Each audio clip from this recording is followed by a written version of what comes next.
Sonora PH official channel mga boss. Yan po yung aming YouTube channel.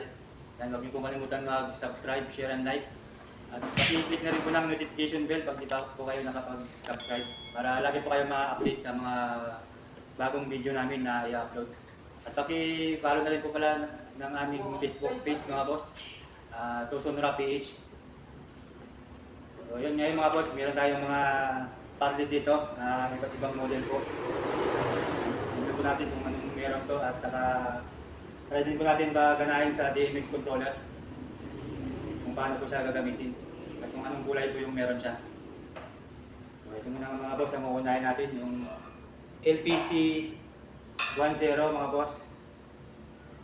Sunod natin yung LPC 007H. Saka ito naman yung LP 001H Plus. So yan mga boss, try muna natin to.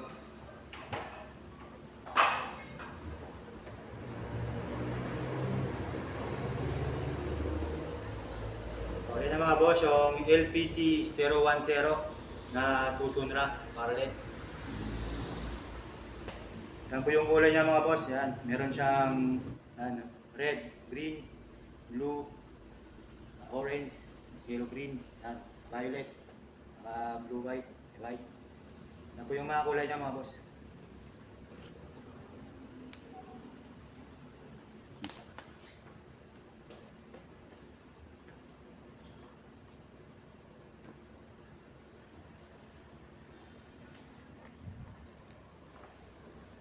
Okay mga boss, yung bato niya sa para kita yung kulay.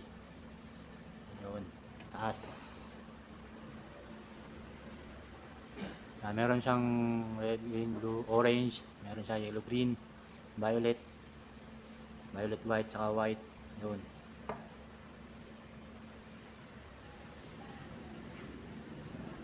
Yan, saka pwede rin siya mag-fade yung color niya. Ayun. Dahan-dahan siya nag-fade. Yan, hindi pa tayo naka-controller mga boss. Dito lang yan sa niya sa likod. Yan, kung gusto niyo bilisan yung pagpalit ng kulay dito lang. Babaguhin niyo lang dito sa likod.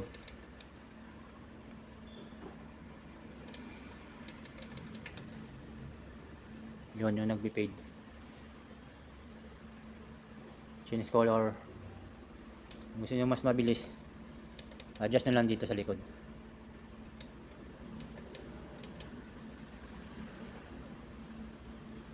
Ayun o.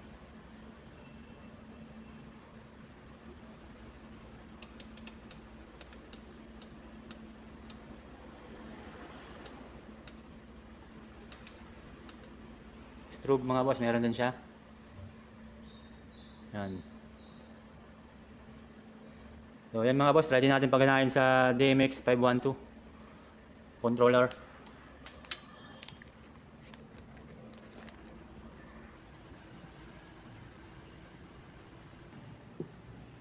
So ayan mga boss, yan, ilalagay na natin sa DMX. Try natin paganahin. So ayan mga boss, unang-una maglalagay po tayo ng XLR. Yan, yung cord ko papuntang DMX. Galing dito sa input ng power LED. Yan, pasok dito sa output ng DMX controller mga boss. Yan. Tapos, isi-set po natin yung address dito sa likod.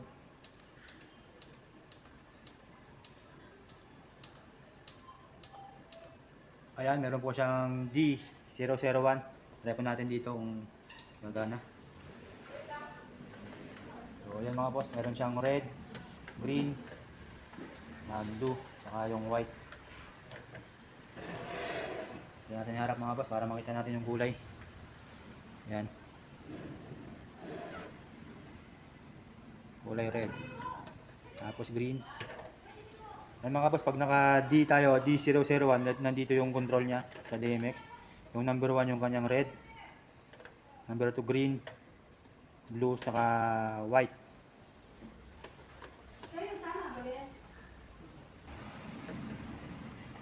So yan mga boss, pag naka D tayo, D001 sa address, ito lang yung function niya. Ayan, 1, red, green, blue, white. Yan, kulay-kulay lang siya mga boss, wala siyang strobe.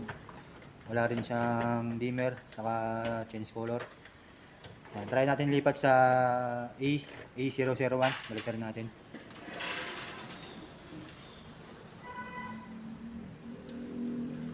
Yan, enter.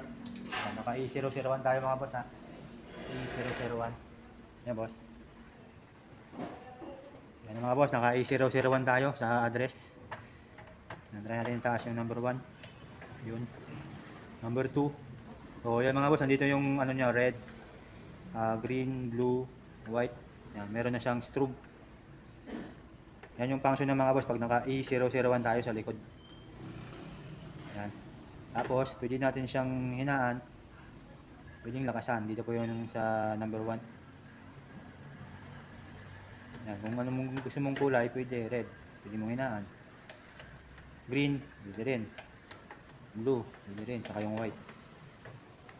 Tapos, yan. Lahat ng kulay. Strobe. Change color tayo.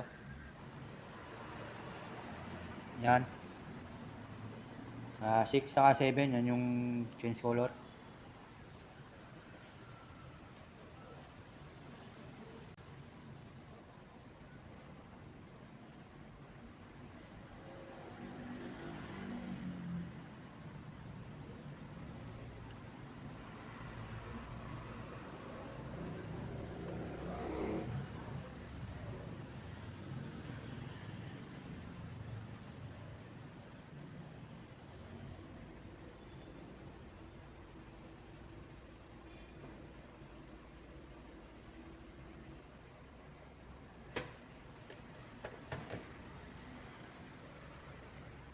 So, yan na yun mga boss, yung ating LPC 010. Ano siya mga boss, 54 valve, yung dami ng valve niya. Ganito yung sa likod niya, hindi po nakafix yung kanyang connector, XLR connector, saka yung kanyang EC cord. Tatatanggal po yan mga boss. Tanggalin natin. Yan. Kaya pag ililigpit nyo siya, ganito. Walang may nakalaylay na mga wire.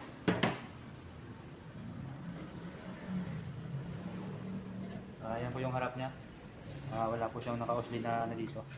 Yan po yung model na mga boss. LPC 010.